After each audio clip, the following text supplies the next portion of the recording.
ചില ദിവസം നമുക്ക് നല്ല ഉറക്കം കിട്ടും അല്ലേ, ചില ദിവസം നമുക്ക് നല്ല ഉറക്കമില്ലായിരിക്കും. അതുപോലെ തന്നെ നമ്മൾ തിരിഞ്ഞു മറിഞ്ഞു കിടക്കുന്നു. ഇങ്ങനെയുള്ള കാര്യങ്ങളൊക്കെ നമുക്ക് എങ്ങനെ ഇംഗ്ലീഷിൽ പറയാൻ പറ്റും എന്നുള്ളതാണ് നമ്മളിന്ന് സംസാരിക്കുന്നത്. അപ്പോൾ നമ്മൾ ഇതുമായിട്ട് ബന്ധപ്പെട്ട വാക്യങ്ങൾ, ഇതുമായിട്ട് ബന്ധപ്പെട്ട എക്സ്പ്രഷൻസ് ഒക്കെയാണ് നമ്മളിന്ന് പഠിക്കുന്നത്. എൻ്റെ പേര് ജസ്റ്റിൻ തോമസ്. പിന്നെ പ്രത്യേകം നിങ്ങൾ ശ്രദ്ധിക്കുക, നിങ്ങളിത് ലൈക്കും ചെയ്യേണ്ട, ഷെയറും ചെയ്യേണ്ട, സബ്സ്ക്രൈബും ചെയ്യേണ്ട. പഠിച്ചാൽ മാത്രം മതി. നമുക്ക് ശ്രദ്ധിക്കാം. അത് നന്നായിട്ട് ഉറങ്ങുക എന്നുള്ളതിന് നമുക്കിങ്ങനെ പറയാം, സ്ലീപ്പ് ലൈക്ക് എ ലോഗ്. എന്താണ് ഈ ലോഗ് എന്നത്? ലോഗ് എന്ന് പറയുന്നത് ഈ തടി കഷ്ണം ഉണ്ടല്ലോ, നമ്മളിപ്പോൾ മരം മുറിച്ച് കഴിയുമ്പോൾ ഇങ്ങനെ വട്ടത്തിൽ കണ്ടിച്ചിരുന്നു, അതിന് ലോഗ് എന്നാണ് പറയുന്നത്. മുറിത്തടി, അതിനാണ് ലോഗ് എന്ന് പറയുന്നത്. അപ്പോൾ സ്ലീപ്പ് ലൈക്ക് എ ലോഗ് എന്ന് പറഞ്ഞാൽ നന്നായിട്ട് ഉറങ്ങുക എന്നുള്ളതാണ്. ഇനി വേറൊരു എക്സ്പ്രഷനും കൊണ്ട് സ്ലീപ്പ് ലൈക്ക് എ ബേബി. അപ്പം നിങ്ങൾ പറയും, ബേബി സാധാരണ ഉറങ്ങാറില്ലല്ലോ, എപ്പോഴും കരഞ്ഞിട്ടിരിക്കുകയാണല്ലോ ചെയ്യുന്നത് അല്ലേ രാത്രിയിലൊക്കെ. പക്ഷേ ഈ സ്ലീപ്പ് ലൈക്ക് എ ബേബി എന്ന് പറഞ്ഞതിൻ്റെ അർത്ഥം എന്താണ്? നന്നായി ഉറങ്ങുക എന്നുള്ളത് തന്നെയാണ് അതിൻ്റെ അർത്ഥം. Sleep like a baby. Last night I slept like a log. ഇന്നലെ രാത്രിയിൽ ഞാൻ നന്നായി ഉറങ്ങി. സ്ലെപ്റ്റ്, സ്ലീപ്പിൻ്റെ പാസ്റ്റ് ടെൻസ് ആണ് അല്ലേ. Slept like a log. I don't know how he sleeps like a baby every day. എനിക്കറിയത്തില്ല അവൻ എങ്ങനെയാണ് എല്ലാ ദിവസവും നന്നായിട്ട് ഉറങ്ങുന്നതെന്ന്. I don't know how he sleeps like a baby every day. ഇനി നന്നായിട്ട് ഉറങ്ങാൻ കഴിയുന്ന ആൾക്കാർ ചിലർ, ഇപ്പം നമ്മൾ എന്ത് സൗണ്ട് ഉണ്ടാക്കിയാലും അവർ എഴുന്നേൽക്കത്തില്ല. അല്ലെങ്കിൽ നമ്മൾ പറയത്തില്ല വെടി പൊട്ടിച്ചാൽ പോലും അവൻ എഴുന്നേൽക്കത്തിൽ എന്ന് പറയത്തില്ല. അങ്ങനെയുള്ളവരെ പറയുന്ന പേരാണ് ഡീപ്പ് സ്ലീപ്പർ. ഇപ്പം ഞാൻ അങ്ങനത്തെ ഒരാളാണ്. ഞാൻ അങ്ങനെ എഴുന്നേൽക്കത്തില്ല, ചെറിയ സൗണ്ടൊന്നും കിട്ടാൻ അറിയത്തുമില്ല.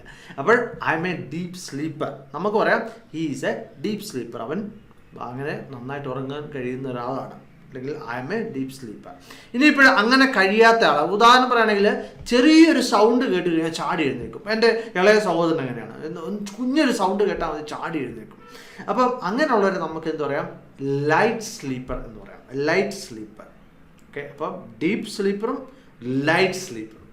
നമ്മളിപ്പോൾ കിടക്കയിൽ തിരിഞ്ഞും മറിഞ്ഞും കിടക്കാൻ പറ്റത്തില്ല. നമ്മളിപ്പോൾ നമുക്ക് ഉറങ്ങാൻ പറ്റത്തില്ല. അങ്ങോട്ട് തിരിഞ്ഞ് കിടന്നു, ഇങ്ങനെ കിടന്നു, അത് ഇങ്ങനെ കിടന്നു, അത് കഴിഞ്ഞ് അങ്ങനെ കിടന്നു. ഇതിനെ പറയുന്നതാണ് toss and turn. Toss and turn. അങ്ങോട്ടും ഇങ്ങോട്ടും തിരിഞ്ഞും മറിഞ്ഞും കിടക്കുന്നതിനാണ് ടോസ് ആൻഡ് ടേൺ എന്ന് പറയുന്നത്.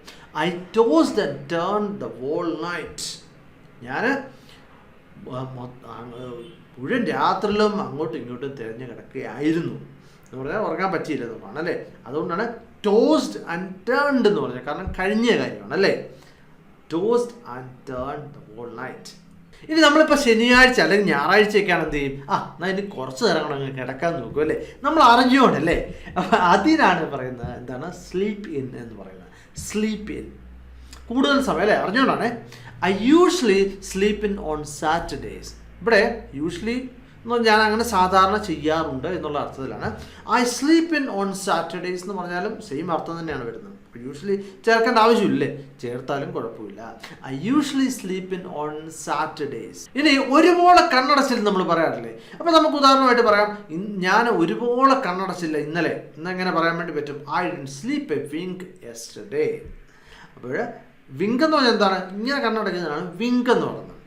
ഐ വാസ് സിക്ക് all night. I didn't sleep A wink.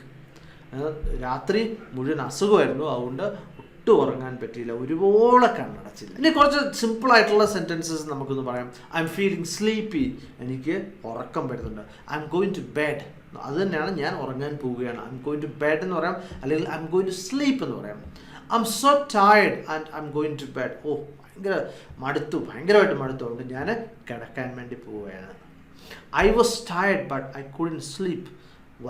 മടുത്തായിരുന്നു, ഭയങ്കരമായിട്ട് മടുത്തായിരുന്നു, പക്ഷെ എനിക്ക് ഉറങ്ങാൻ പറ്റിയില്ല, ഉറങ്ങാൻ സാധിച്ചില്ല.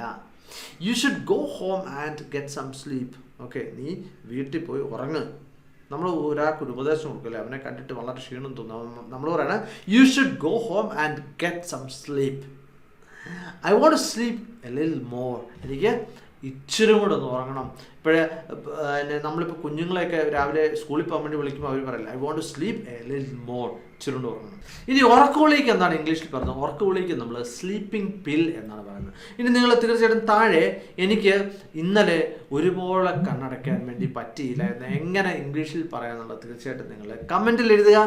മറ്റൊരു വീഡിയോ ആയിട്ട് വീണ്ടും കാണാം. Thank you very much for watching and God bless you.